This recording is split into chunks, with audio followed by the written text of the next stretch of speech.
em alta na Bolsa de Valores ultimamente é empresa endividada, companhia ali com bastante dificuldade em cumprir com os compromissos que elas assumiram com os credores. Temos sim aqui o caso de Americanas, que recentemente entrou com um pedido de recuperação judicial. A própria Oi, que recentemente já passou por esse processo, tá dando sinais aí que também tá com dificuldade de pagar dívida. É por isso que o tema do nosso vídeo de hoje da série Investindo na Bolsa com Fundamento vai ser exatamente esse. Vamos entender aqui junto, primeiro, o que é dívida, né? Por que as empresas decidem assumir esse tipo de compromisso e por que necessariamente ter dívida não é ruim, tá? A gente vai entender isso junto.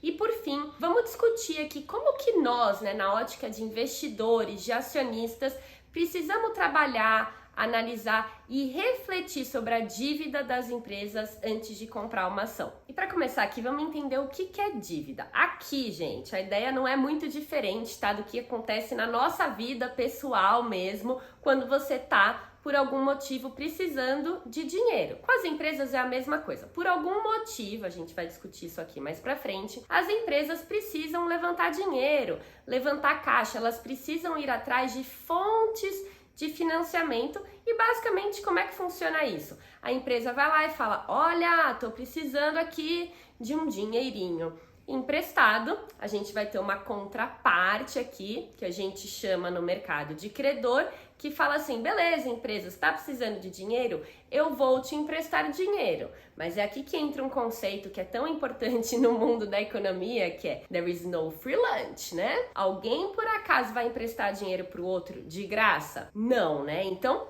este credor aqui que aceita emprestar esse dinheiro para a companhia, ele fala: vou te emprestar, mas seguinte, você vai ter que me pagar alguma coisa aí. E é aí que entram os juros, né? Então esses credores, eles cobram da empresa esses juros para poder emprestar o dinheiro para ela. Então é basicamente assim que funciona uma estrutura de dívida. Quero um dinheiro emprestado, aceito pagar tanto de juros e me comprometo em determinada data pré-estabelecida ali te devolver esse dinheiro. É basicamente assim que funciona. E agora vamos entrar aqui no segundo ponto para entender quais são os motivos que levam uma empresa a tomar dívida. E aqui, gente, eu poderia vir com diversos e diversos exemplos, tá? Mas vamos trazer alguns para ajudar nesse brainstorm. Então, imagina uma empresa que, sei lá, ela atua no setor de papel e celulose. Vamos imaginar aqui uma Suzano da vida, tá? Que tem ação listada lá na Bolsa de Valores. Imagina que a Suzano, ela viu que o mercado tá crescendo, esse setor tá super aquecido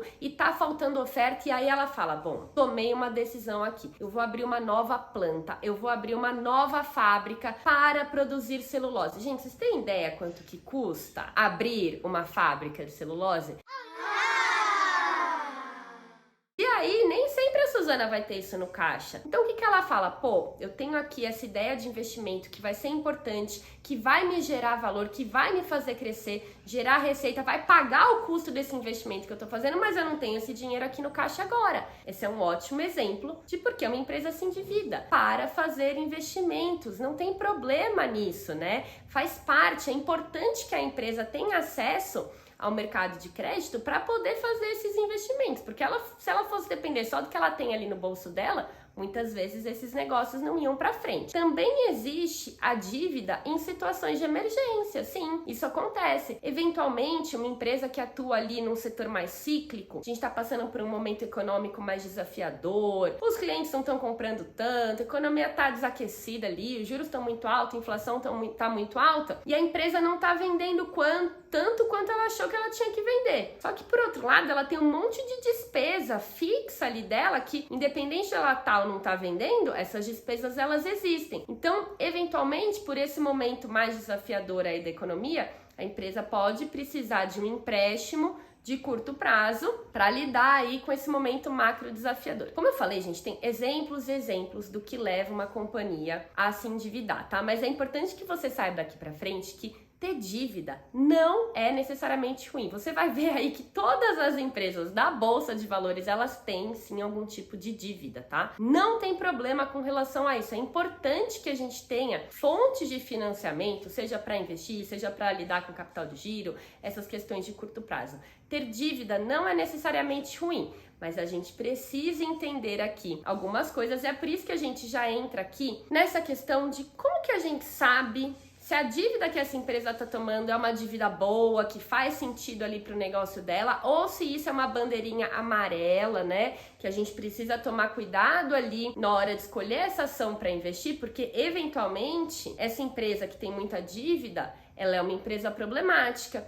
É uma empresa que tem dificuldade ali para pagar os compromissos que ela assumiu. Eventualmente, essa empresa pode vir e pedir uma recuperação judicial, falando ali para todo mundo que ela não tem condição de pagar o que ela deve para os credores. Isso é muito importante, porque quando nós somos investidores, acionistas, detentores da ação, a gente é o último a receber, galera. Primeiro, por lei, a empresa tem que pagar tudo que ela deve para credor, para dívida, e o que sobrar ali dentro da companhia é nosso como acionista. Então, a gente, nesse sentido de financiamento, a gente toma muito mais risco do que um credor, por exemplo. É por isso que a gente precisa avaliar isso com tanto cuidado. Então, primeiro aqui, uma reflexão mais qualitativa. Eu sempre tento entender por que essa empresa está com essa dívida. Eventualmente, pode ser uma característica até do setor que ela atua. Trouxe aqui de exemplo para vocês o setor de papel e celulose. Pensa, gente, quanto dinheiro não é necessário para criar uma fábrica que vai pegar ali o eucalipto e transformar isso em celulose. A gente não tá falando de um investimento pequenininho, a gente tá falando de um investimento gigantesco. São setores que a gente diz que eles são mais intensivos em capital.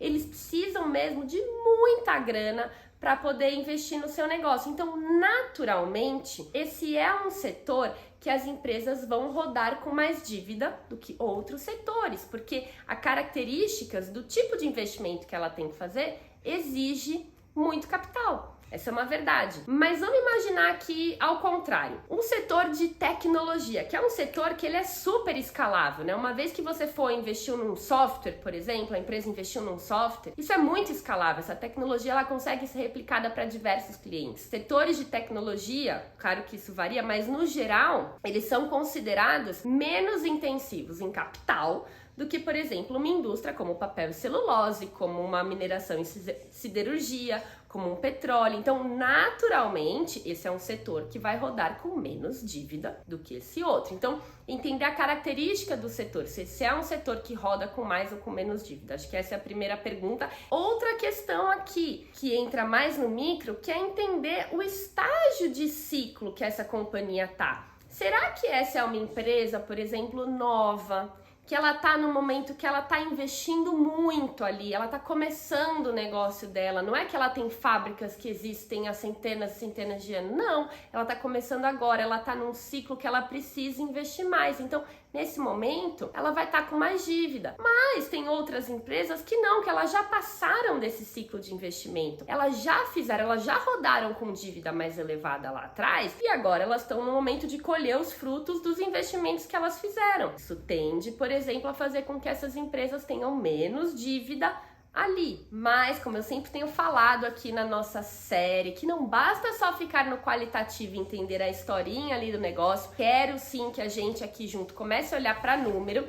Eu quero te apresentar aqui um indicador, temos diversos, tá? Para avaliar nível de endividamento da companhia. Mas para esse vídeo eu decidi trazer um que vai te ajudar a entender e poder comparar como que essa empresa que você está avaliando, que você viu a história dela, que você entendeu por que ela está com dívida, de onde veio essa dívida, se realmente isso faz sentido numericamente, inclusive para poder comparar com outras empresas do setor. E esse indicador é um indicador que ele é conhecido como alavancagem financeira ou também conhecido como dívida líquida sobre EBITDA. O que esse indicador ele mostra pra gente? A gente vai pegar a dívida líquida dessa companhia. O que é dívida líquida? A gente vai pegar a dívida bruta, tipo, tudo que a empresa deve mesmo ali, tudo que a gente encontra que ela tem de empréstimo, de título, tudo que tá lá de dívida bruta que ela tem, a gente tira o que essa empresa tem no caixa, isso que significa dívida líquida, tá? Então, basicamente, a gente assume que o que a empresa tem no caixa, ela usaria para pagar as dívidas, dívidas, então a gente fica aqui com a dívida líquida e a gente divide isso pelo tal do EBITDA. O que é o EBITDA, gente? O EBITDA é o que a gente chama de lucro operacional caixa da companhia. Basicamente está mostrando pra gente quanto que essa empresa gera de lucro com o dia a dia do negócio dela, tá? É o lucro operacional, é o lucro da operação. Então, qual que é a ideia desse indicador? Pensando aqui nessa estrutura que eu mostrei pra vocês. É mostrar como que tá a dívida dessa empresa em relação ao que ela gera de lucro por ano. Isso vai dar uma ideia pra gente. Por quê? Como eu falei aqui, ter dívida não é ruim, tá? Muitas vezes as empresas precisam rodar com uma dívida mais alta, mas nós aqui do ponto de vista de investidor, a gente quer ter certeza que, beleza, essa empresa ela tem dívida, mas ela tem condição de pagar essa dívida. É por isso que a gente vai comparar a dívida líquida com o lucro operacional da empresa. Vamos ver quantos lucros ela precisa, quantos anos de lucro ela precisa ter para conseguir pagar a dívida dela. Essa é a ideia desse indicador, o dívida líquida sobre EBITDA, que normalmente ele é medido em vezes. Então a gente vai ter ali uma empresa que roda com uma alavancagem, uma dívida líquida sobre EBITDA de uma vez. O que significa isso? Que o EBITDA, o lucro operacional dela que ela gera em um ano, é suficiente para pagar o que ela tem de dívida. Pô, que bom! Com um ano de lucro que ela gerou, ela poderia pagar a dívida dela. Interessante. Quanto mais alto esse indicador, gente, maior a bandeirinha amarela. Vamos imaginar que a gente tem esse indicador de 4. Dívida líquida dividido sobre EBITDA dá 4 vezes. O que significa isso? Que a empresa precisa de 4 anos de EBITDA, né, de lucro operacional para poder pagar o que ela deve de dívida. Pô, calma. 4 anos do lucro que ela tem ali recorrente para poder pagar de dívida? Será que essa dívida ali não está muito alta em relação ao que essa empresa gera de lucro? Essa é a ideia desse indicador, tá? E ó, eu não gosto muito de bater o martelo, acho que de novo, sempre trago isso aqui para vocês. As empresas, as ações, elas têm que ser olhadas e avaliadas ali no micro, no caso a caso, mas é comum no mercado que, se a empresa tá ali rodando com uma dívida líquida sobre EBITDA acima de 3 vezes, já podemos considerar aqui uma bandeira amarela. A gente já precisa realmente olhar para isso com mais cuidado, para realmente ter certeza que, e se acontecer alguma coisa com o lucro dessa empresa? E se esse lucro aí piorar, se o cenário macroeconômico piorar, para onde que vai a alavancagem dela? Será que essa empresa vai ter condição mesmo de pagar essas dívidas ou vai virar um caos ali, a empresa vai para recuperação judicial, eventualmente a empresa vai falir, vai ter que fechar as portas? É isso que a gente precisa tomar cuidado. Então, ó, eu particularmente aqui, eu tomo bastante cuidado para investir em empresa endividada, tá? Normalmente empresas muito endividadas ali, que não são por uma questão de característica do setor, que não são por um momento de ciclo que ela tá vivendo. Eu, Mari, que tenho aqui o meu viés de qualidade, que eu prefiro investir em empresa boa, mesmo que seja pagando um múltiplo mais alto, eu fico de fora. Então, esse aqui é um pouquinho do viés que eu tenho, tá? Eu tomo bastante cuidado com empresa que tem muita dívida, porque a gente sabe o país que a gente vive, taxa de juros aqui é uma loucura, esse sobe e desce, cenário macroeconômico muda pra caramba também. Então, eu prefiro investir em empresas menos endividadas ou que de alguma forma tenham dívida, mas que isso seja ali relacionado ao negócio, ao setor, e que eu tenha bastante confiança na execução dessa companhia para realmente conseguir pagar essas dívidas. Mas é isso, galera. Espero que vocês entendam que ter dívida não é ruim, tá? Toda empresa tem dívida. O que a gente precisa tomar cuidado é com dívida muito excessiva. É para isso que esse indicador, dívida líquida sobre EBITDA,